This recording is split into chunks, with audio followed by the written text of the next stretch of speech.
Halo semuanya, aku Berlian dan kali ini kita akan main game dengan tema Targeted Attack. Jadi di sini kita bermain peran sebagai seorang CIO yang akan membuat keputusan-keputusan penting supaya perusahaan kita ini sukses dan berhasil. Oke, langsung aja kita tonton.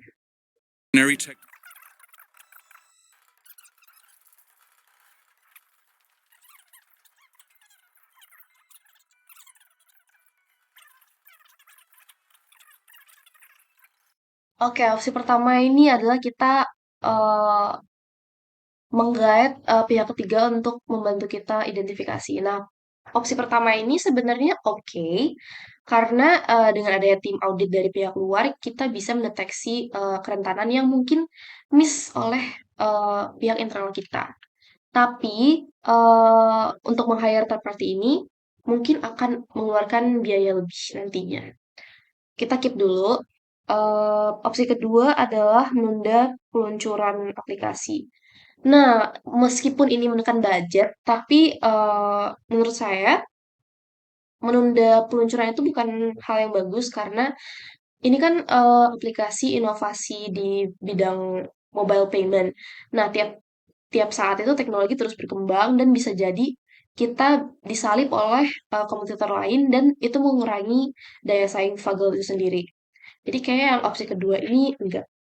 Opsi ketiga itu merilis sesuai jadwal tapi kita terus berbarui seiring dengan waktu.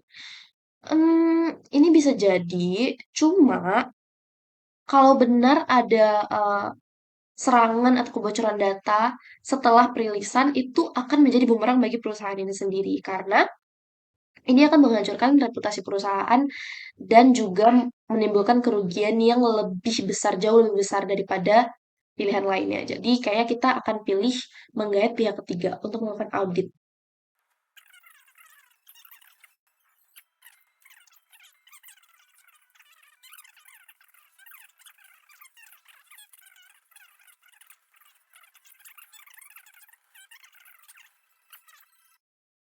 Oke, kita lihat satu-satu opsinya.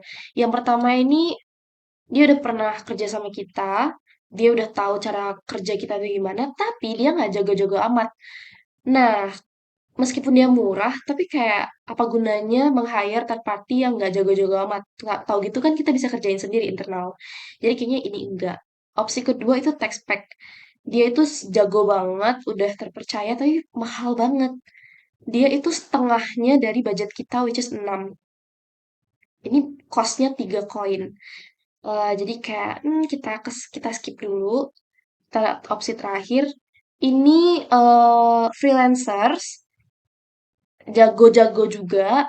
Mereka bisa cepet dan harganya juga lebih murah daripada tech pack karena mungkin mereka baru atau mereka freelancer kayak gitu. Jadi mungkin yang ketiga ini paling cocok karena ini gak terlalu mahal tapi mereka bisa bagus, bisa cepet. Ya, jadi kita pilih yang ketiga.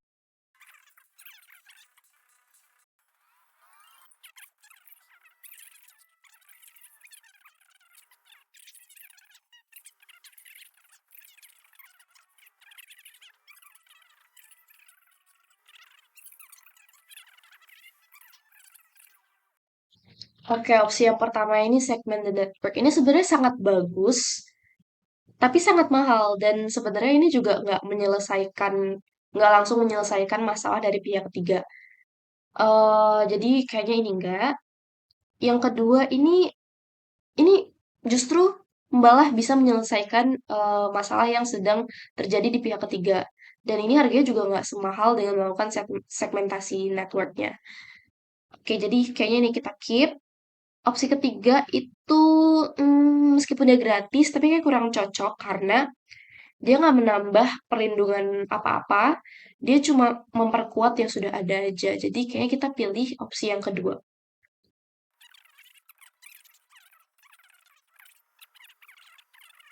Nah, karena ini baru dugaan, jadi kayaknya mending untuk mengikuti regulasinya aja.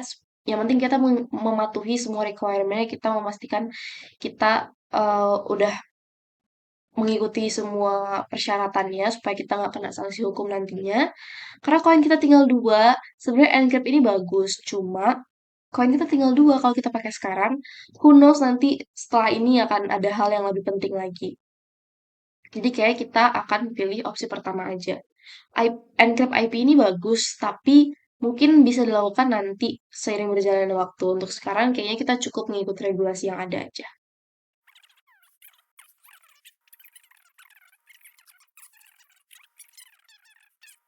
Nah ini untung kita nggak pakai tadi buat nge-encrypt IP karena ini yang sebenarnya kita butuhkan yaitu invest di bridge detection technology.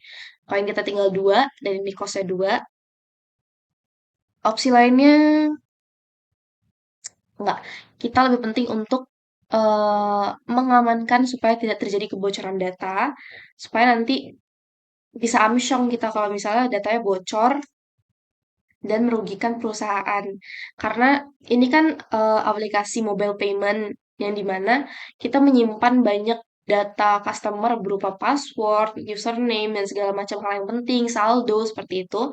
Jadi, kita harus invest ke breach detection technology. Untung kita nggak kayak tadi koinnya. Kita pakai sekarang.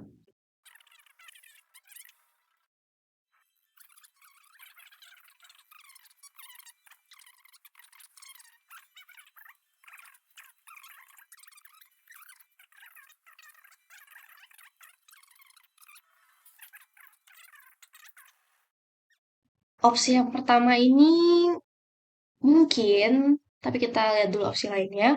Opsi kedua, ini kayak bukan pilihan yang baik karena PR timnya ini udah info ke jurnalis, jadi kayak kalau misalnya tiba-tiba perusahaan mengumumkan kalau jurnalis harus nunggu, ini kayak membuat pertanyaan di media, apakah perusahaan ini labil ataukah belum siap atau gimana.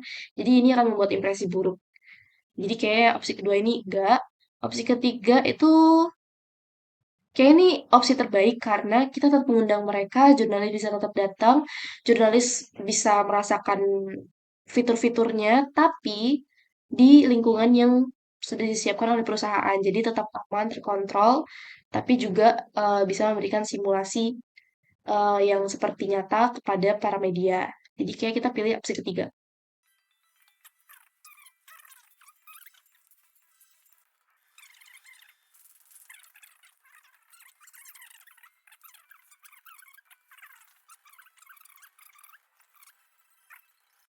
Karena ini belum rilis dan ini masih beta versionnya supaya para jurnalis bisa merasakan aja. Udah pasti enggak dong, tapi ini ada dua opsi bagaimana cara kita berkomunikasinya. Jadi, yang pertama itu kita nolak secara halus, tapi agak PHP. Yang penting jurnalisnya senang aja. Dan yang kedua ini kita tolak mentah-mentah. Dan ini bisa terdengar sedikit, sedikit bukan sedikit, sangat defensif oleh para media. Karena mereka kan berpikir, oh ini memangnya seburuk apa kok sampai nggak bisa, sampai nggak boleh banget gitu.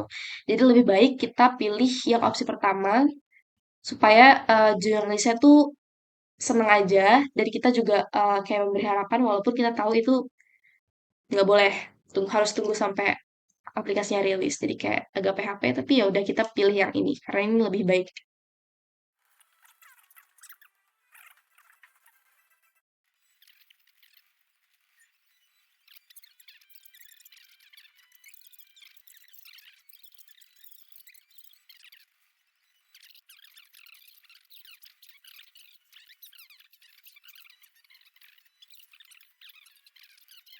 Nah, ini kenapa kita tadi investasi ke bridge detection system karena kita bisa eh, ngecek lognya supaya mendeteksi apakah ada yang menyusup atau enggak.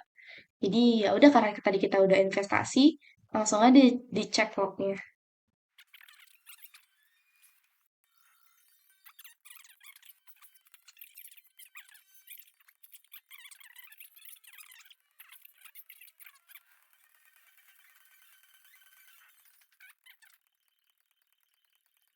Can I help you? Congratulations, you just saved your company from a major data breach. Well played.